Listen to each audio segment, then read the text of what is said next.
പിറക്കുവാൻ ഉണ്ണി നീ വായു, ബേഥലെ മഞ്ഞള പോലെ ശാന്തിയും സൗഖ്യവും തായു.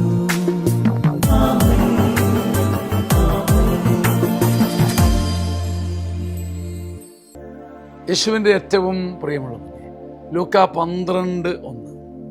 അപ്പോൾ അവിടുന്ന് ശിഷ്യന്മാരോട് പറഞ്ഞു തുടങ്ങി, ഫരിസേയരുടെ കാപട്യമാകുന്ന പുളിമാവിനെ സൂക്ഷിച്ചുകൊള്ളുവിൻ. തൻ്റെ ശിഷ്യന്മാരോട്, തൻ്റെ കൂടെ എന്നും ഉണ്ടായിരിക്കണമെന്ന് അവിടുന്ന് ആഗ്രഹിച്ചവരോട്, ശിഷ്യൻ എന്ന് വിളിക്കപ്പെടുന്നവനോട് പറഞ്ഞു, ഒരിക്കലും കാപട്യമാകുന്ന പുളിമാവ് തീണ്ടരുത്. കാപട്യമാകുന്ന പുളിമാവ് തീണ്ടിയാൽ നീ എൻ്റെ ശിഷ്യനല്ല. തൻ്റെ ശിഷ്യൻ്റെ കണ്ണുകളിലേക്ക് നോക്കിയിട്ട് പറഞ്ഞു, ബാക്കി എന്തുവാകാം? കാപട്യമാകുന്ന 2 മുഖത്തിൻ്റെ പുളിമാവ്, കാപട്യമാകുന്ന പുളിമാവ് നിന്നെ എൻ്റെ ശിഷ്യനാകുന്നതിൽ നിന്ന് തടയും.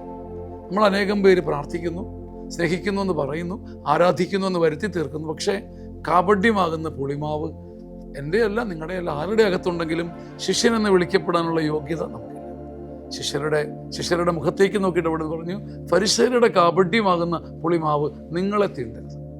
ക്രിസ്മസിൻ്റെ ദിവസങ്ങളിൽ ഒരു ചോദ്യമാണ്, കാപട്യമാകുന്ന പുളിമാവ് അകത്തുണ്ടെങ്കിൽ പുളിച്ച് തികട്ടി നമ്മുടെ വ്യക്തിത്വം മുഴുവൻ നശിച്ച് ഛർദി പോലെ ആയിപ്പോകും. ചങ്ങനാശ്ശേരി അതിരൂപതയുടെ സിയോൻ ധ്യാന കേന്ദ്രം 16ാമത് സീനിയർ സിറ്റിസൺ ധ്യാനം ഒരുക്കുകയാണ്.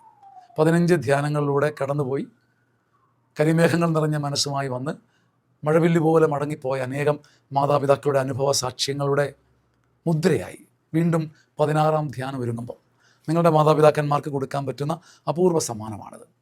ഡിസംബർ 16, 17, 18, 19 തീയതികളിൽ ഉള്ളിലൊരു അഭിഷേകവും പ്രചോദനവും വരുന്നവർ ഈ നമ്പറിൽ വിളിച്ച് നിങ്ങളുടെ മുറികൾ ബുക്ക് ചെയ്യുക. സ്വാഗതം.